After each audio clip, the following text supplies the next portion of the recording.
sufficient funds for this issue as well. Let's go to the BBC.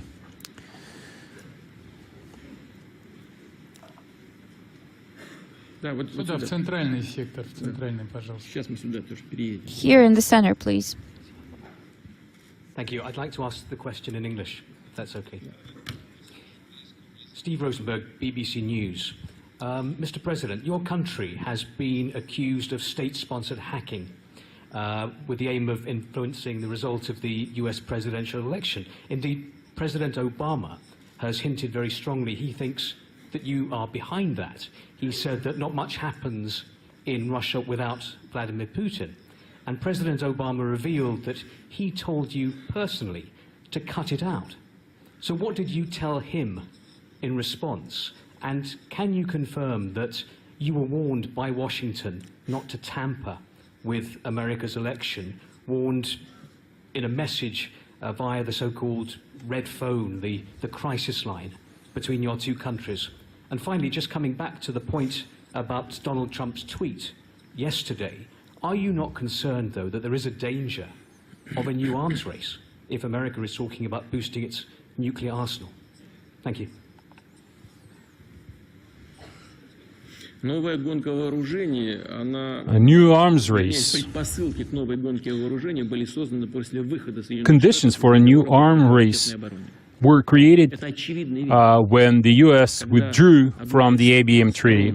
This is obvious. If you have one party unilaterally withdrawing from the treaty, and they say that they are going to create a nuclear umbrella, then the other party has to create a similar umbrella, and we are not sure if we want to do that. At least at this point, we don't think this program can be effective. Or the other option is to create capabilities for penetrating missile defense and to improve our nuclear strike capabilities, and this is what we have been doing. It's not something that we did. We had to respond to this challenge, and we've made quite substantial progress with that. Yes, that's true, we've been doing that, and it's quite effective, but we still stay within the framework. We don't violate anything.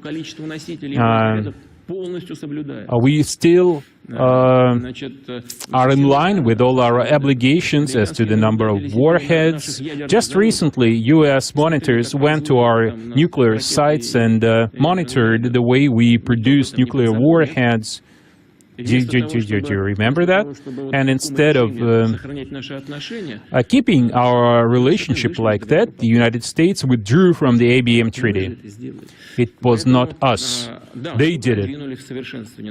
Yes. Yes, we've improved our nuclear triad, our nuclear systems, our missile defense penetration capabilities. This system is much more effective than the missile defense system. That's true. And perhaps this is why they're so anxious to enhance their nuclear capabilities as well. We are aware of that, and they have been doing that anyway. For example, they've been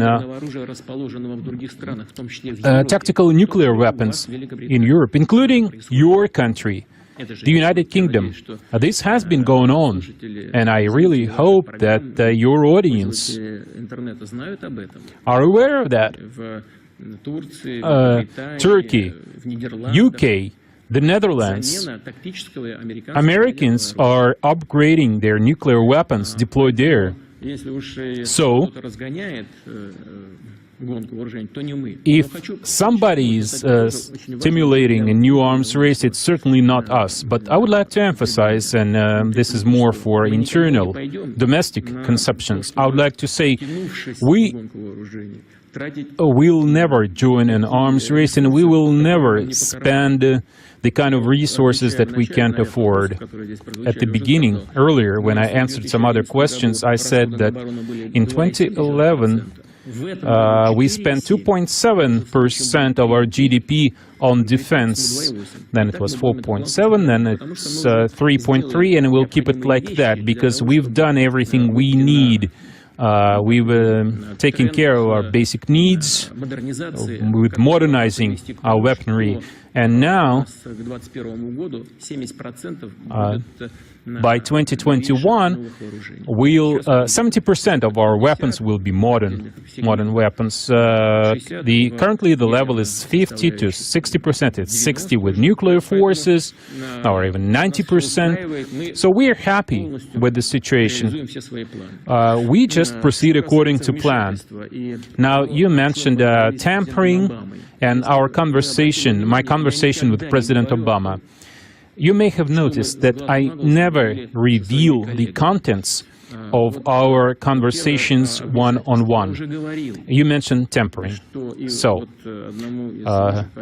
I already mentioned to your colleague from the United States, losers always look for a way to accuse somebody else. They should look at themselves first.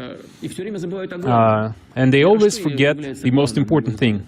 And the most important thing, I think, is that, let's say some hackers hacked Democratic Party emails. Some hackers did it. Okay. And like the president-elect said, who knows who those hackers were? Maybe they were not in Russia. Maybe they were in some other countries. Maybe it was just some guy lying on a sofa, on a couch. And, you know, now it's easy for them to blame it on some other country. That's not the most important thing, though. The most important thing is what was revealed. It's not like they invented something, they came up with some information. No, true information was revealed. Truth came out, as evidenced by the fact that after they revealed how the Democratic Party has been manipulating public opinion in favor of one candidate against the other candidate, against Mr. Sanders, the head of the Democratic Party leadership resigned, and this indicates that this was true. This was actually true. And instead of apologizing and promising never to do that again, what they did is they started looking for people who hacked into their emails. That's not really important, right? And as for my private conversation, my conversation one-on-one with President Obama, I never reveal the contents of those conversations, you know. I know that there were reports that it was his advisor, his helper, who revealed the contents of this conversation. You can talk